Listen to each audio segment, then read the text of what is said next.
Alright, so today's CEO job review is on Fortified. Now, this is part of the import-export update. Which, to be honest, I should have had all these done. But for 6 months, I didn't have time for it because school and other fucking BS to worry about. Anyway, so yeah, this job is part of the import-export updates. Definitely one of the easier jobs. I suppose it does depend on who chases you and with what.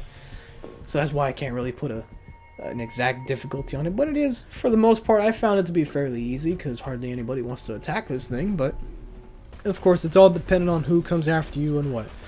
So, in order to actually unlock the job, you need to buy a few different things, of course. The office, and that's the first one. Then you need to buy a vehicle warehouse. That's the second thing. Once you buy that, the vehicle becomes available for purchase, and whether you have the discount or not, it's going to cost you over $2 million anyway. As always, it's worth getting the discount because nobody wants to pay more than they should. And I like that idea, too, of making vehicles have various prices. That way, it encourages you to play the corresponding mission or whatever. That way you can say, hey, yeah, I got this fucking vehicle for cheap because I played this mission. I like that. I really do appreciate that. And I hope they continue that trend in the future as well. Because so far it's good practice. So what is the objective of the job? Well, as you can see, all you have to do is protect the boxville. For outside players, it's the opposite. Destroy it. And how they destroy it is entirely up to them. How you protect it is entirely up to you. That's the beauty of these fucking jobs. They're open-ended. For the most part, they are open-ended. Some of them are, of course, pretty specific, like the transporter job. You have to deliver it to a certain drop-off. But which ways you take is up to you. And how you protect it, again, up to you. So the boxville holds 5 people, and that's 2 in the front, 3 in the back. I recommend having a second person with you. That way they can take charge of the gun. You can, though, odd enough, do this job by yourself. I do think that's a bit strange, but I'll certainly take it, because if I'm in an empty lobby, I can do this job by myself. Park it somewhere underground or in a parking garage and let that money come in. So the job lasts 10 minutes, and other people are obviously notified when you start the job.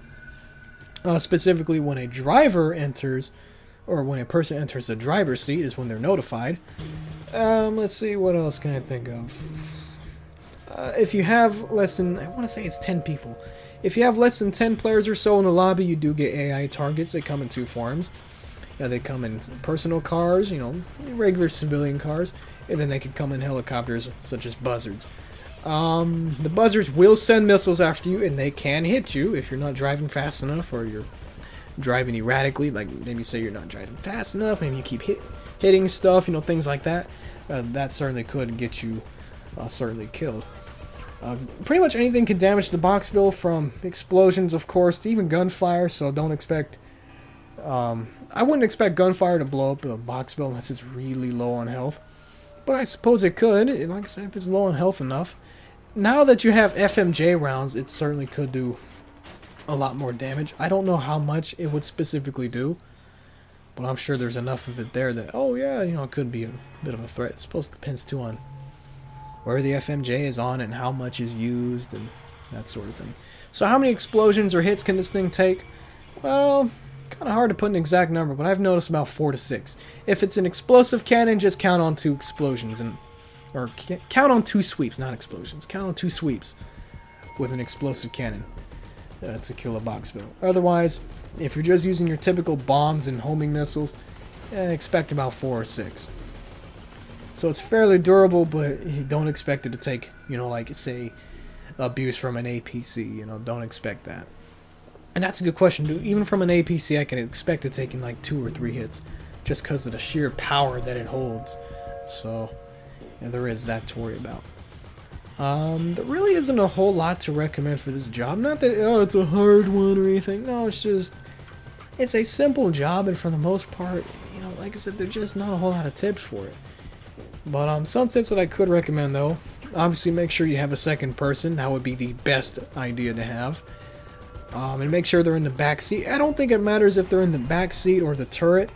Just make sure they're on one of the 2 seats. Another thing you could also do is you could take this thing underground. It certainly fits. I found that to actually be a bit of a surprise. So, for example, you can go in the subways. You can take the tunnels there. You can park this in the sewers. It can even fit in certain parking garages. Just make sure that if you're going to go in a parking garage, that maybe your gunner steps down from the turret. That way, you don't get stuck on anything. Because I noticed that when I was playing with one of my other friends. We were going in a parking garage, and I couldn't go through certain areas because my buddy was on the turret, and it kind of like an immovable object. So if he stepped down from it, it wouldn't have been a problem. Even though, yeah, the gun can still hit the fucking vents or whatever is at the top. As long as they're not actually in the turret seat, it won't be a problem. So just keep that height limitation in mind if somebody's on the turret, that you might want them to step down so you can fit through certain smaller areas. Of course, like I said, entirely depends on you. Let's see what else. If you have a large enough team, you could protect it with a buzzard or some kind of aircraft, or even a certain ground vehicle even too, right?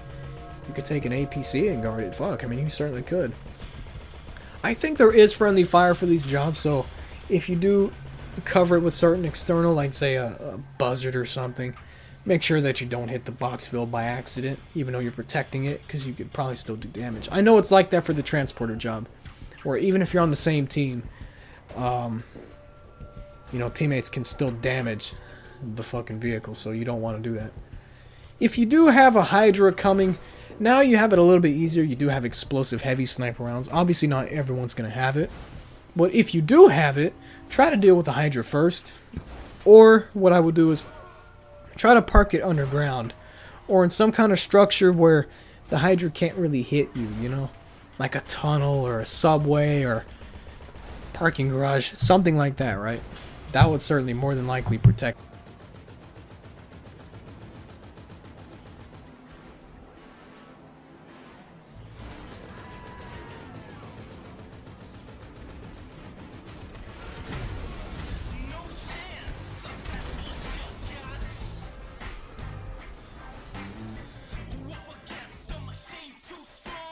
Anything else I could recommend? I don't recommend going ghost, but if you really feel like you need to, because maybe too many people are chasing you or something, especially if they're in the air, yeah, it might help, but I don't like doing it because it costs money.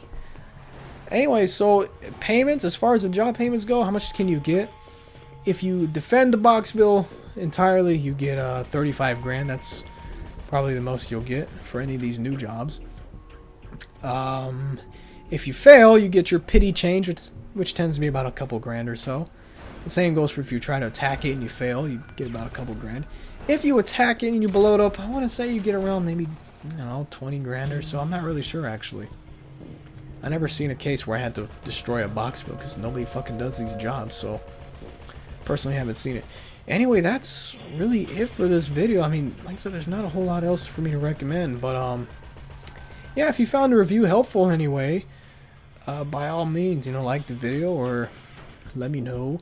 I always appreciate a subscription or two. That's always nice to see. It may not sound like I appreciate it, but I really do, because it shows that people have an interest. Anyway, that's it for today. So I'll try to get cracking on the other reviews, hopefully soon.